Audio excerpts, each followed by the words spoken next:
Let's Chat. Good morning. Welcome to Monday. It's Let's Chat, the 20th of May. You were in the sun this weekend. Yes, I'm a little pink today. It's all right. First water day of the season. Right. So, got out on the water with some friends and had a great weekend. But of course, my pale skin, didn't like it. It takes a little bit to adjust, but we'll be all right. You did wear your sunscreen. I did put sunscreen on, apparently just not enough. So wait until you see Jess turn around. She's No! some shade between like a dark pink or my shoulders match his tie. We hope you had a wonderful weekend. Glad you're spending part of Monday with us. If you were out on the water this weekend, then you weren't watching NASCAR. Right. So the All-Star race was over the weekend. Of course, one of the most sought-after races and titles to win happens in Charlotte every year ahead of the Coca-Cola 600. So if you weren't there, then you missed, almost a Ricky Bobby moment in many ways. Yeah, it really was. Watch this. Bam, bam, bam, bam. They were, it's a good thing there was that mesh netting separating those two drivers, Clint Boyer and Ryan Newman. Mm-hmm. That net saved Ryan Newman from getting probably a few bruises. Well, he still had his helmet on also, but they had been tangled up on the track several times, a little bumping and rubbing, as they say in the NASCAR world. Of course, both drivers were called into the NASCAR hauler, which is something you never want to happen. You never want to be called into the NASCAR hauler. That's like getting called into the principal's office. Yes, it is. So, wow.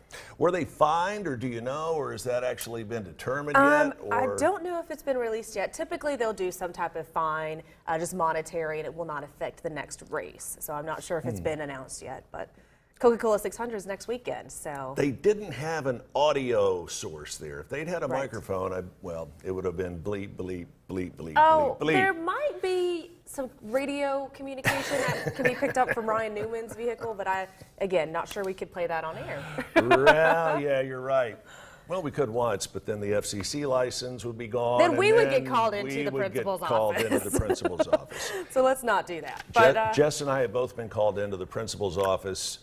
I would say regularly, but it's a little more frequently than that. So anyway, we know you the have way it. very well. All right, when it comes to men, beards, mustaches, or no? Yes. You like the facial hair scruff, thing. Yeah. Do you like the Don Johnson look or more the Billy Gibbons look? More Billy Gibbons. Yeah. Well, then this video clip is for you. Mustache and beard fans, literally from around the world. Look at that. That's a little much for me, but that's hardcore. David says it's the Billy Goat gruff look. Anyway, these folks gathered in Antwerp in the World Beard and Mustache Championship, sometimes displaying their styles, which were, in a few cases, over the top. Just a few. Of course, hundreds of men participated, including, titles as the Imperial Mustache, the Natural Full Beard, which has to be more than 30 centimeters, which is approximately 12 inches, so correct. Foot-long beard competition.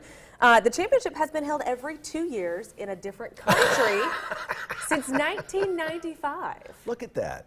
How long does it take to make a mustache like that stand out to here? Well, a lot of that's, I'm sure normally it's lays down, it's all gel. Mm-hmm. So, you have to admire their talent to sculpt their hair into that shape. Yeah. You can see what I do with my hair. It ain't that good, so I can imagine. There are certain places in the country where that's a little more accepted. Yeah, more in style. Texas. I have a friend of mine that lives in Houston that when he waxes the mustache, it's out to here. Yeah.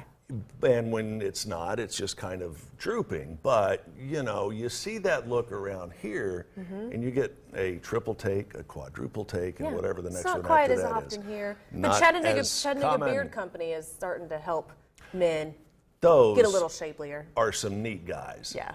They have done a lot for various charities, and we need to have them back. Good group of folks out at the Chattanooga Beard Company. I'm sure they were tuned in to the competition. More than likely. They are going to take a year off. The next one of these will be in 2021, and that's going to be in New Zealand. If you have time to grow yours out. Nope. So you can compete. I did that. I had them. You never knew me when I had a mustache. No. But I had one for well over half my life. See, and See, now I start talking about my mustache, and the folks in the back say, go ahead, move on.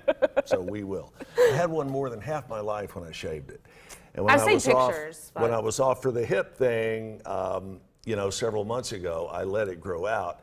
And it just reaffirmed that I made the right decision to shave it off the first time. Hey, you look, when you came back in with your little goatee, it looked good. It looked like, That looked good. It looked horrible, but thank you anyway. Heartwarming story of the week, heartwarming story of the weekend. Don't know if you heard about this or not, but imagine being at your college commencement address and your keynote speaker, who is well known, stands up and says, I'm paying off your student loans. I'm paying off your student loans. I'm paying off your student loans. I would love that. He paid off every single graduating senior's student loan at Morehead College just outside of Atlanta. Guy's name is Robert F. Smith. Obviously, he is a billionaire. That would be with a B, a billionaire. And said his family was giving the school a grant to pay off the student loans, interest and everything for the entire 2019 graduating class. So this is the single biggest gift in the school's history. Morehouse President David Thomas called Smith's gesture a liberation gift that will give them the liberty to follow their dreams and passions. Yeah, I think that Absolutely. is certainly That's an fantastic. amazing gesture. Could you imagine? I'm still in student debt, and I've been out of school. I'm not going to tell you How long? Could you imagine, though, like the Robert F. Smiths of the world, the Warren Buffetts, the Bill Gates kind of people, kind of taking that as a billionaire's challenge to go ahead and do this, do that, pay off a student loan for the college of their choice. That'd be awesome. Pretty neat story. Great gesture. Always enjoy ending our little table talk on a happy note like that.